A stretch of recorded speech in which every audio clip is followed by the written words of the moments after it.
Então, boa noite a todos, que a paz de Jesus seja conosco nessa noite, que possamos todos vibrar, para assim conseguirmos um pensamento, né, onde possamos todos a vibrar da mesma maneira. Então, primeiro gostaria de agradecer à casa por mais essa oportunidade, que é sempre uma oportunidade de nós aprendermos, estudarmos. E estes temas, pensamento e mediunidade, são temas fascinantes. Então, eu vou começar hoje pelo pensamento.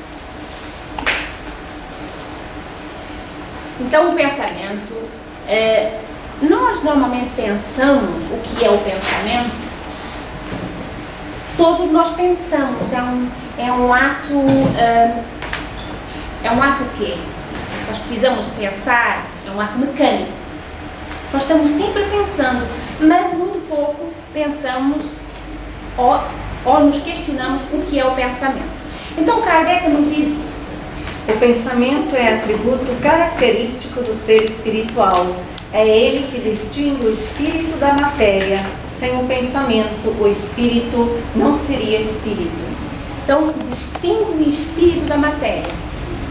Então, o é importante que nós possamos aprender hoje, se não aprendemos mais nada, pelo menos isso fique bem claro. Quem pensa é o espírito. O espírito é que é o ser inteligente da criação e é que é o ser pensante. Algumas pessoas acreditam que quem pensa é o cérebro, e não é a verdade. O cérebro é que codifica o pensamento, mas não é o que pensa. O cérebro é muito importante, sim, mas quem pensa é o espírito. Tanto é que quando o corpo físico desencarna, morre, com ele vai o cérebro, o espírito continua pensando, depois se comunica conosco, porque ele é que pensa.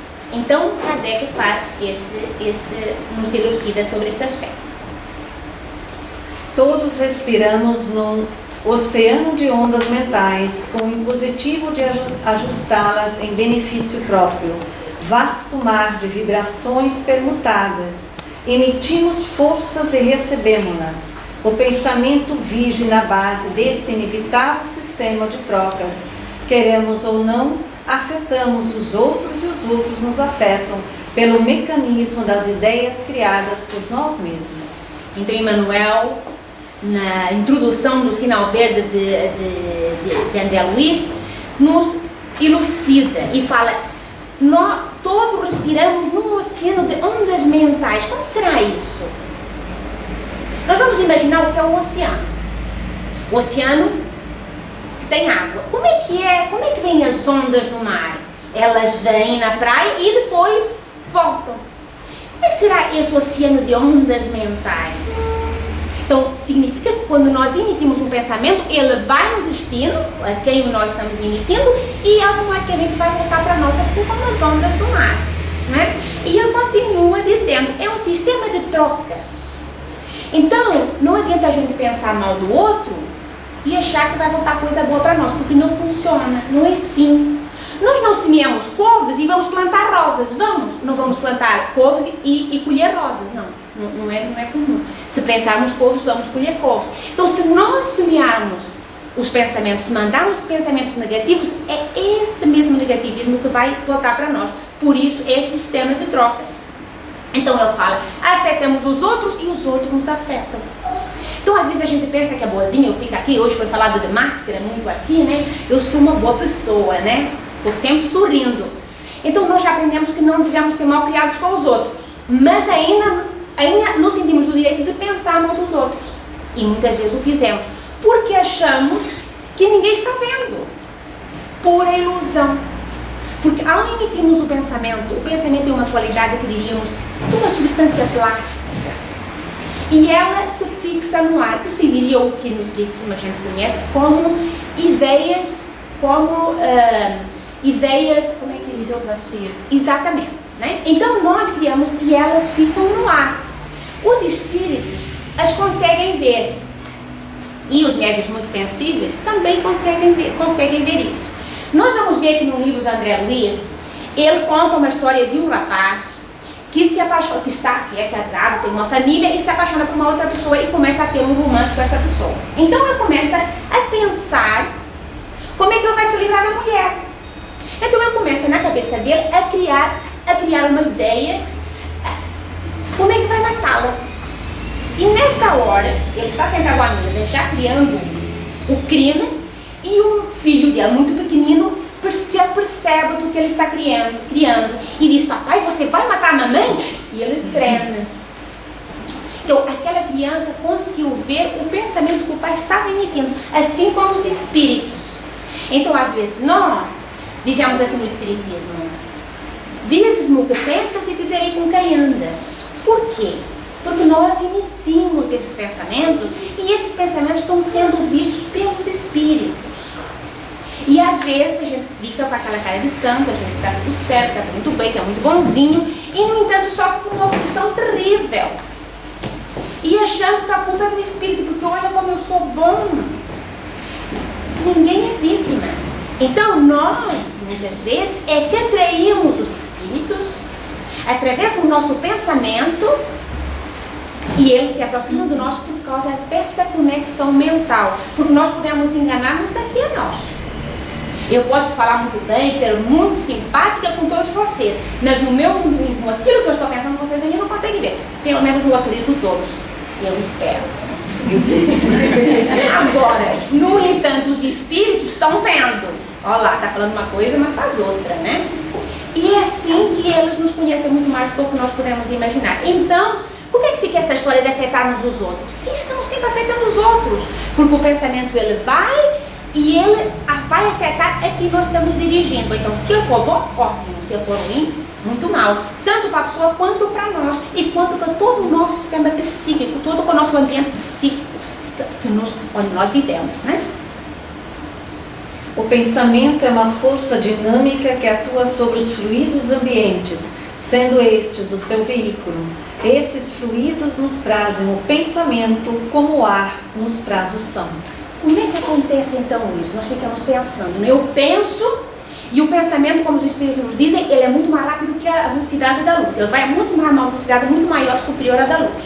Então eu penso agora bem de alguém, num outro continente, em caso de milésimos de segundos, a pessoa já recebeu esse pensamento. Como é que acontece isso? Como é que ele vai? Então os espíritos nos dizem aqui na revista, até que nos diz na revista Espírita, que é o seguinte: essa força do pensamento é uma dinâmica que atua sobre os fluidos ambientais. Então, os fluidos é que levam esse pensamento e o trazem. Por exemplo, alguém está tocando piano ali na sala do lado. Eu não estou vendo. Como é que eu vou saber? O ar vai me trazer o som. Então, o som vai viajar, é o ar que o traz. E assim, os fluidos, o pensamento vai trazer esses fluidos. Querendo, mentalizamos. Mentalizando, agimos. Agindo, atraímos. E atraindo, realizamos. Então, nós, os espíritos nos dizem que o pensamento e a vontade está para os espíritos como está para nós o pensamento e a mão. Eu, quando quero alguma coisa, o que eu faço primeiro? Eu penso. Né? Às vezes nós falamos assim: ai, falei, nem pensei. Né? É o automatismo. Está pensando, tá tão habituado a pensar em besteira que já falou besteiras de pensado, né? É um automatismo, né? Mas, a maior parte das vezes, nós, antes de fazermos qualquer coisa, nós pensamos, cogitamos, imaginamos e vamos criá-la, né? Os espíritos pensam e, através da sua vontade, criam. Mas repare, não são só os espíritos, nós também, porque nós também somos espíritos. Às vezes a gente acha que os espíritos desencarnados são seres à parte da criação. Nós também somos. Então nós temos essa facilidade. Pensamos, criamos aqui com a matéria, na matéria onde nós nos encontramos, mas também somos co-criadores. Nós também. Às vezes vamos falar, vamos criar aqui um aparelho fluido. Eu não sei muito bem se isso funciona. Funciona. Aqui está a natureza. Agimos, atraindo, realizamos. André Luiz nos fala isso no Sinal. Então, temos que ter muito cuidado com o que a gente vai pensar. Porque o pensamento é uma força muito maior do que aquilo que a gente lhe dá, que a gente pode imaginar, né? O pensamento cria imagens fluídicas e se reflete no envoltório perispiritual como num espelho. O pensamento toma corpo e aí se fotografa de alguma forma. Então, como nós falamos, né? Ele tem como o próprio pensamento é como algo plástico. ela cria uma forma à nossa volta. Então vamos ver, nós estamos habituados a pensar coisas positivas todos os dias. Imagina que nós acordamos pela manhã, né? Tropeçamos já no chinelo e já ficamos, muitos de nós, estou dizendo que é a maioria, né? Existem exceções, e já caímos. E vamos sentar no café, na mesa do café da manhã dizendo, já aconteceu a primeira coisa, vou esperar por 3, né? Porque sempre acontecem 3 coisas, né? Ruins quando acontece uma. Nós já estamos mentalizando qual vai ser a segunda coisa. E quando acontece a segunda, já estamos à espera que aconteça a terceira, para nos vermos livros daquilo, né? E ainda bem que só tem 3, senão o dia aconteceu de coisa ruim o dia todo. Então nós temos que pensar o seguinte, se me aconteceu alguma coisa, eu posso mudar. Tudo bem, se eu já acordei de mau humor, a um lado eu não fui muito bem durante a noite, né? Mas tudo bem, agora eu estou consciente que eu quero fazer a diferença. Então, já comecei mal-humorado, então eu já tenho que parar e pensar bem. Como é que eu vou ter o meu dia? Com o que eu vou fazer do meu dia? Lembramos, primeiro nós pensamos, depois agimos, né? Então, alguma pessoa durante o dia nos incomodou. E nós ficamos como? Vamos pensar, eu sou espírita, tenho direito de errar, vou lhe perdoar. Ou vamos ficar pensando mal daquela pessoa? Vamos começar a dar corda àquela situação. Muitas vezes quando a gente vê, já criou todo um filme, né? Às vezes até como já vai atropelar a pessoa, né? Exatamente. Porque nós ainda não somos bons. Mesmo Jesus disse, quando o chamaram bom mestre, e ele disse, por que me chamais bons? Bom só meu Pai. Mas nós ainda não somos bons, mas o objetivo é nos tornarmos melhor. O que Kardec nos disse? O bom espírita não é aquele que é o perfeito. É aquele que faz esforço para quê? Para melhorar as suas más inclinações. Então é isso que nós temos que ter sempre em vista, né? E o pensamento, hoje se falou muito aqui da mente, o pensamento está por trás de tudo. É importantíssimo isso. É importante que a gente tenha consciência disso. Eu hoje vou falar aqui sobre o pensamento, todos vocês estão. Mas quando vamos para casa, será que a gente vai se lembrar de quando acontecer alguma coisa? Eu vou vigiar meu pensamento, eu não vou entrar nessa. Ou eu vou começar a ter aquelas ideias fixas que também foram aqui faladas.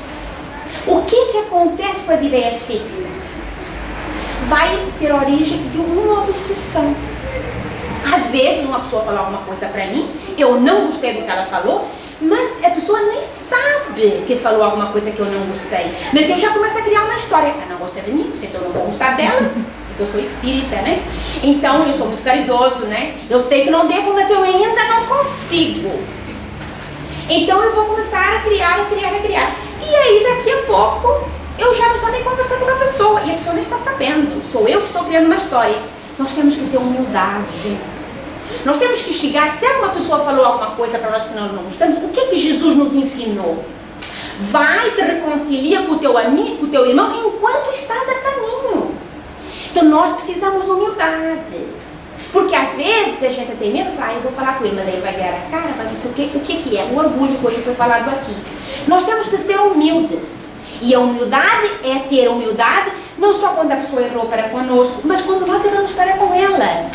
Porque aí, como Jesus nos ensinou, se teu amigo te escutar, tu vais reconquistar o irmão. E às vezes vai ser nada. Às vezes você vai falar uma coisa e a pessoa vai falar, me desculpa, mas eu nem sabia disso. E no entanto você já criou toda uma história em cima daquela. Então, nós temos que tomar cuidado. Às vezes as coisas muito grandes, elas não começam grandes. Elas começam pequeninas, muito pequeninas no pensamento. E aí vem as grandes guerras. Porque são o quê? São fruto do pensamento do homem, do egoísta, do orgulho, do querer comandar, do querer ter controle de tudo. Não é? Imaginemos agora o pensamento, força viva e atuante, cuja velocidade supera a da luz, emitido por nós, volta inevitavelmente a nós mesmos. Como nós já falamos. Então nós vamos ter muito cuidado quando nós pensamos mal de alguém. Às vezes nós fizemos o seguinte, às vezes nós vimos na televisão ou no jornal casos de crimes odiosos. E nós ao vermos aquilo, nós entramos naquela faixa e já começamos a pensar mal do criminoso. Já vamos ver, mas esse aqui, morte era pouco para ele, né? Porque já somos muito influídos, então queremos justiça. Então, o que Jesus nos ensina nesse caso, em relação aos criminosos? Ele nos diz, orem por eles, porque vós já conheceis Deus, e eles ainda não. E muitas vezes nós não. Ficamos mandando vibração para esses infelizes, que já lhe basta o que eles fizeram. A uma humanidade toda mandando pensamento negativo para eles. Então nós não necessitamos disso. Por quê? O que nós vamos emitir para aquele irmão em desequilíbrio vai voltar para nós. Então nós vamos mandar luz. Vamos mandar pensamento construtivo para que um dia ele possa andar pelo caminho reto. A gente não sabe quantas vezes já esteve no lugar dele, mas hoje nos sentimos moralmente evoluídos para os poder julgar. Então, pensar, sempre ter em conta os criminosos. Às vezes a gente liga a televisão, tem certas televisões que eu não vou falar quais os canais, né? Que só dá sangue. E tem gente que gosta daquilo. Gente, não precisamos assistir a isso. Quando você escuta falar alguma coisa, uma notícia dessa, como é que você se sente depois? Mal. Então, para que nós vamos ter acesso a esse tipo de informação? Às vezes as pessoas dizem, mas Maria, eu tenho que estar informado. Sim, nós temos que estar informados, mas não inundados. Então, precisamos tomar sempre consciência do que estamos pensando, onde estamos enviando nossos pensamentos. O pensamento é vivo e depois de agir sobre o objetivo a que se endereça, reage sobre a criatura que o emitiu, tanto em relação ao bem quanto ao mal. Está já dito, tanto negativo quanto positivo. Então, se nós queremos viver uma vida de equilíbrio, sem neurose, vamos pensar bem. Não tem outra situação. O pensamento exterioriza-se e projeta-se, formando imagens e sugestões que arremessam sobre os objetivos que se propõe atingir. Exatamente. Então, como nós já falamos no início, eu estou pensando mal de uma pessoa no outro lado do oceano, o meu pensamento vai nela, prejudica, volta para mim e polui todo o nosso planeta, né? Toda a psicosfera do nosso planeta. Imagina, nós somos 6 bilhões de seres encarnados pensando, imagina, né?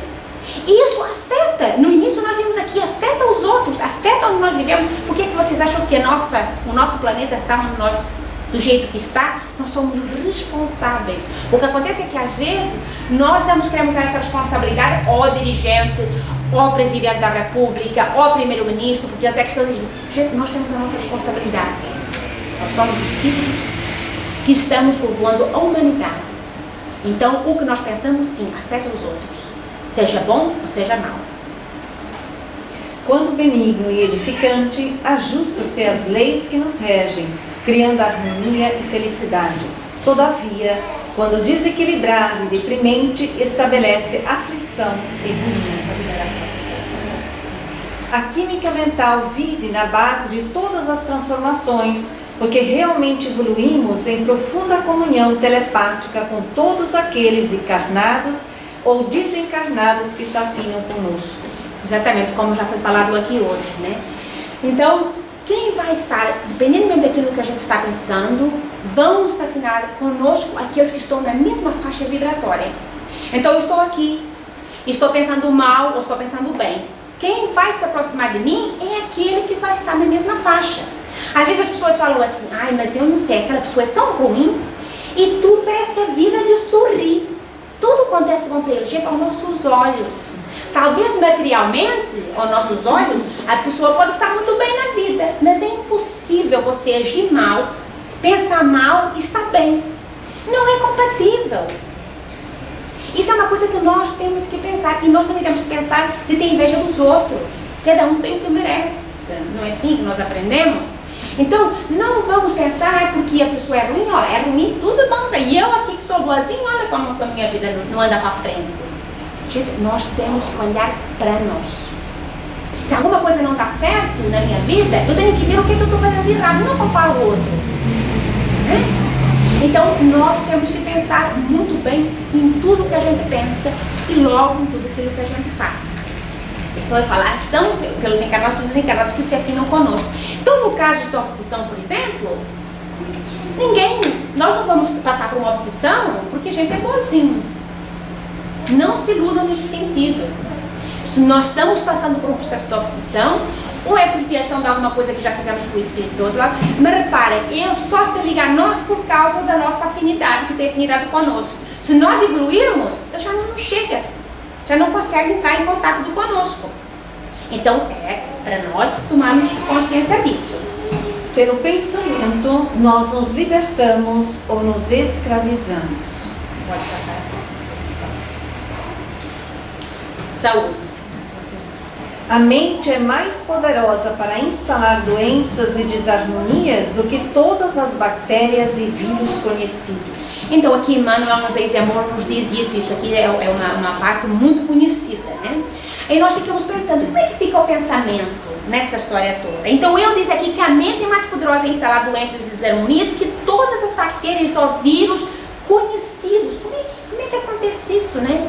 Nós temos que ver uma coisa, o pensamento, ele penetra, quando nós começamos a pensar, ele penetra no córtex cerebral e procura todo o nosso complexo celular, passa pelo cinto sanguíneo e depois pelo nervoso. Repara, quando nós pensamos alguma coisa, se ela for má, daqui a pouco já estamos todos envenenados. Então nós temos que entender o quê? Às vezes passa alguma coisa na nossa vida, por exemplo. Nós perdemos alguém, ou tivemos uma grande decepção na vida, alguma coisa com a qual nós temos dificuldade de lidar. E nós sentimos aquela vontade de morrer, de desencarnar, mesmo sendo espírita, sabendo que vamos voltar e ter que resolver a encrenca, né? Mas naquela hora a gente se sente sem forças para resolver aquela situação. Então, o que é? Eu quero morrer. Então, o pensamento, que é do espírito, que é o espírito que está pensando, transmite isso ao cérebro, vai passar por todo o nosso sistema sanguíneo, vai passar por todo o nosso sistema nervoso e linfático e fica no corpo físico. Repare, quem é o ser inteligente é o espírito, não o corpo. O corpo simplesmente recebeu aquela mensagem, eu quero morrer. Está em todas as nossas células, em todo o nosso sistema sanguíneo, linfático e nervoso. Ficou ali arquivado. Daqui por uns 2 anos, a pessoa descobre que está com câncer. Por que que hoje os médicos que tratam o câncer vão fazer essa pesquisa, como é que a pessoa esteve nos últimos anos? Porque nós criamos as doenças através do pensamento. E elas ficam no nosso corpo físico, somatizadas, como nós falamos, né? Então, para ver, não afeta só a nossa volta, o lado espiritual, também afeta o lado físico. Então, às vezes, como foi falado hoje também já nesse aspecto aqui, somos pessoas extremamente nervosas, afeta o nosso sistema digestivo, criamos tumores e assim por aí vai, que começa tudo aonde? No pensamento. Lógico que nós já tínhamos que ter uma predisposição, mas muitos de nós vimos com uma predisposição, mas não temos necessidade de passar por aquilo. Mas se já temos essa predisposição e pensamos naquilo frequentemente, vai ser somatizado. E aí a gente não está coberto com doença. Então isso é só para confirmar o que Emmanuel fala nesta parte. Precisamos ter muito cuidado com o que nós pensamos. Eu estou atrasada. Mágoas, ressentimentos, desesperos, atritos e irritações entretecem crises do pensamento. A ação do pensamento sobre a saúde é incontestável. A mediunidade é uma delicada flor que, para desabrochar, necessita de acuradas precauções e assíduos cuidados. Então nós vamos lembrar uma frase de Chico. Chico dizia que ele não podia evitar que um pássaro passasse pela cabeça dele, mas ele podia evitar que ele fizesse um ninho, né? Então é isso que nós temos que prestar atenção. Tem certas coisas que elas vão acontecer, mas tem certas coisas que nós temos o domínio. Então na mediunidade nós temos que estudar. Além de tudo, nós temos que nos estudar. Porque às vezes as pessoas vêm dizer assim, Maria, como é que eu vou saber se a ideia é minha do espírito? Eu vou falar, se você não sabe, vai ficar complicado para eu saber. E por que a pessoa não sabe? Porque não se conhece. Porque se a gente se conhecesse, a gente ia saber muito bem distinguir se aquela ideia era nossa ou se aquela ideia era uma ideia de um outro ser. Então, nós temos que estudar, mas acima de tudo, nos estudarmos. O que acontece muitas vezes é que nós estamos sempre a ver como vai resolver o problema do outro. Como é que vai resolver a problemática da fome, como é que vamos resolver a crise agora? Mas a nossa crise, nós somos seres neuróticos em crise. Será que nós nos perguntamos? Eu quero mudar. Todo mundo vai um monte, todos nós lemos livros de autoajuda, vamos a seminários, fizemos isso, saímos lá, muito bem, mas continuamos sendo os mesmos seres. Não mudamos, temos uma resistência enorme para mudar. Por que será que temos essa resistência a mudar? Então, nós ouvimos uma vez uma palestra em que a senhora que estava falando dizia, ela comparava o nosso ser como uma empresa. Então ela dizia que o dono da empresa era o espírito e o gerente era a vontade. Só que ela falou assim com muita propriedade que muitas vezes o gerente está mandando mais na empresa do que o próprio dono. É como nós às vezes, o espírito é que deve estar em comando. Mas aí a gente está com fome, às vezes não está com fome, eu tenho que deixar de comer. Mas a vontade, né? A vontade supera o comando do espírito. E como é que nós fizemos? É como a gente dizer, mas o corpo é fraco. Não é o corpo que é fraco, é o espírito que é fraco. Porque se aquele espírito não tem comando sobre o seu próprio corpo, sobre a sua própria vontade, também vai ficar à deriva dos outros espíritos, que vão chegar ali e vão comandar. Então nós temos como espíritos estar a rédea de nossas vidas, ser responsável por aquilo que nós fizemos e não culpar o mundo, porque é muito fácil culpar o mundo, mas enquanto nós culparmos o mundo, nós não vamos nos resolver. Hoje foi falado várias vezes isso aqui, achei com muita propriedade. Nós temos que parar de olhar para os outros e olhar para nós. A problemática em que nos encontramos é nossa e não dos outros. Os outros estão no nosso caminho para nos ajudar. E só que às vezes a gente não vê desse lado. Acha que os outros estão só para nos atrapalhar. O estudo e a aplicação das faculdades medianímicas são de capital importância. Você pode continuar. O espírito, para se comunicar, serve-se do material disponível no cérebro do médium para expressar seus pensamentos. Então, como é que se dá a comunicação mediúnica? Como é que é? É de perispírito a perispírito. É o pensamento.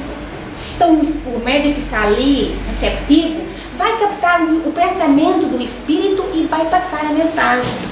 E às vezes os espíritos nos falam que isso é com tanta propriedade que o próprio médium fica até com gestos, muda até todos os trejeitos, até a face, e adquire a do espírito que está se comunicando. Isso é uma modificação muscular, que quando o espírito é retirado, o médium em si volta à sua fisionomia normal. Mas lembrar que as comunicações se dão através do pensamento. Os espíritos nos falam através do pensamento. No mundo dos espíritos, como é que nós nos comunicamos? Através do pensamento. Não precisamos da linguagem, não precisamos aprender inglês, francês, alemão. É através do pensamento, que será essa futuramente a linguagem, né, telepática, que nós vamos conseguir um dia comunicar a todos através do pensamento. A lei das atrações e correspondências rege todas as coisas. As vibrações, atraindo vibrações similares, aproximam e vinculam nas almas, os corações, os pensamentos. É essa harmonização das ondas vibratórias que imprime, às vezes, no fenômeno das incorporações, tamanha precisão e nitidez. Que eu acabei de falar, né? Isso que eu acabei de explicar. Pode ser. O médium tem obrigação de estudar muito, observar intensamente e trabalhar em todos os instantes pela própria iluminação. Aqui o médium tem que trabalhar principalmente o orgulho. Às vezes as pessoas pensam que estou trabalhando no centro espírita, que já estão isentos de uma perturbação, de uma obsessão. Não estamos isentos. Somos todos espíritos endividados a caminho da iluminação. Aí chega o dirigente espírita e fala assim, olha, agora você não está bem para dar paz. Já fica todo melindrado. Mas eu já sou passista, e agora? Não tem problema, fica um tempo sem dar paz, vai varrer o chão, vai dar copos. Né? Então nós temos que primeiramente, para ser médium, ser humilde. Para nós exercermos uma mediunidade com Jesus, a primeira coisa é aprender a ser humilde.